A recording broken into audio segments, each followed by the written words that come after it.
তাই প্রশাসন বললেন একটু ফিরে যান, আমরা দেখছি।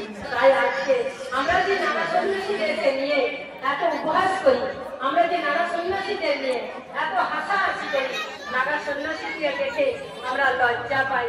কত কঠোর তপস্যা তারা করেছে, কত কঠিন তপস্যা তারা করেছে, শুধুমাত্র মাতৃভূমির জন্য, শুধুমাত্র সনাতন ধর্মের জন্য, শুধুমাত্র হিন্দুদের জন্য তারা এটা করেছেন। কিন্তু ল্যাংটা থাকে বলে আমরা হাসি, আমরা লজ্জা পাই। কিন্তু নাগা সন্ন্যাসীরা আসলে অটুট সাহস শৃঙ্খলার জীবন্ত উদাহরণ। তারা ভারতের হিন্দু ধর্মের অমূল্য সম্পদ, তাই তাদের প্রতি আমাদের কৃতজ্ঞ থাকা একান্ত প্রয়োজন। আমরা শুধু উপহাস করেছি, নাগা সন্ন্যাসীদের অবদানকে স্কুল কলেজের পাঠ্যপুস্তকে অন্তর্ভুক্ত করা একান্ত প্রয়োজন। তাদের এই অবদান সরকারিভাবে স্বীকৃতি দেওয়া দরকার ছিল, কিন্তু আমরা কেউ করতেই পারি না, কেউ করি না। তাই আমাদের প্রয়োজন নাগা সন্ন্যাসীদের সম্মান দেওয়া। তবে যদি আমার সময় থাকে, আমি নাগা সন্ন্যাসী এবং ও সম্পর্কে কিছু মাত্র আমাকে বলার সুযোগ করে দিয়েছিলেন এখানকার কমিটির বৃন্দ। আমি খুব ধন্য। যদি আপনারা অনুমতি করেন আর যদি সময় থাকে, আমি মহাপ্রভু সম্পর্কে চার কথা আস্বাদন করব আমরা সবাই মিলে, যদি বলেন। শ্রী গুরু নিতাই গৌর প্রেমানন্দে হরি হরি বল।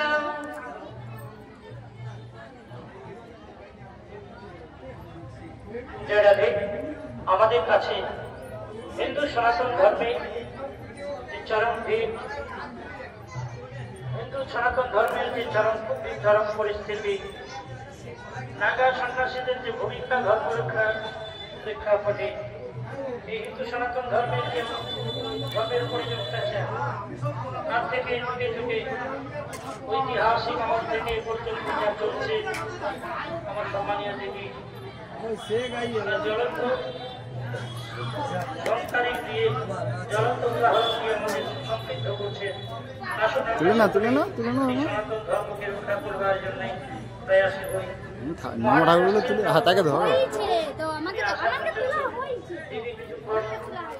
পবিত্র সত্য আলোচনা করবেন ভক্তমন্ডলী, ভক্তমন্ডলী প্রভু মহারাজ অর্থাৎ দামোদর মহারাজ, মহারাজ আগমন পর্যন্ত যতটুকু সময় আমরা পাবো, এদিকে সুযোগটি দিয়ে আমরা কৃতজ্ঞতার্থ হব। জয় রাধে। শ্রী গুরু নিতাই গৌর প্রেমানন্দে হরি।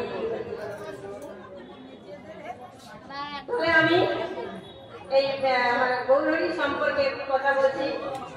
এই মধুময় বৃন্দাবনে উপস্থিত পূজ্য পাঠশ্রী ভক্তবৃন্দ ও আমার কল্যাণময়ী ভক্তিমতী জননী বর্গ, সকলের অন্তরে আমার গৌর সুন্দরী বিরাজমান। তাই সবাইকে এই ভক্তির প্রণাম নিবেদন করছি।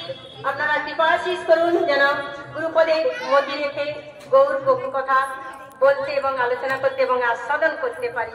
শ্রীগুরু নিতাই গৌর প্রেমানন্দে হরি হরি বল। বুদ্ধিমন্ত খান বলছেন আমাদের নিমাইয়ের বিবাহ হবে, সমস্ত ভারতবর্ষ যেন জেনে যায়। তাহলে কিরকম হবে? হরগৌরীর বিয়ে যেমন হয় তেমন হবে, লক্ষ্মী নারায়ণের বিয়ে যেমন হয় তেমন হবে।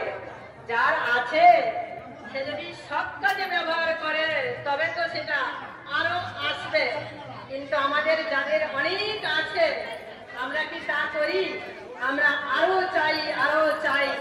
আর কি বলি? আরো বড় ঘর বানাবো, আরো 3তলা 4তলা করে পাঁচ পালঙ্ক গদি আলমারি করবো, এরকম বলি।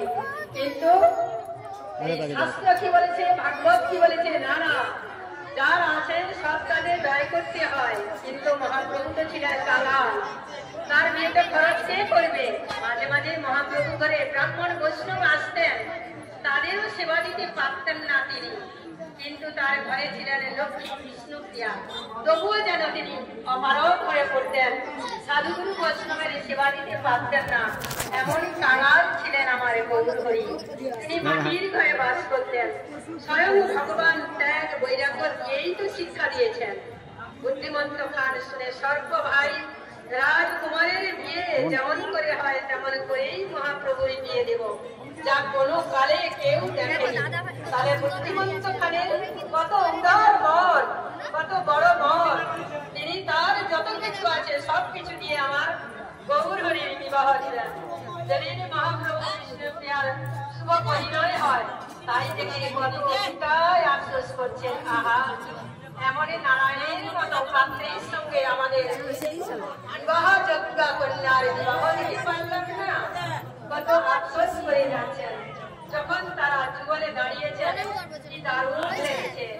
বিবাহের পর পুষ্প বৃষ্টি করছেন সমস্ত দেবতা, এইভাবে তাদের শুভ পরিণয় শেষ হয়ে গেল।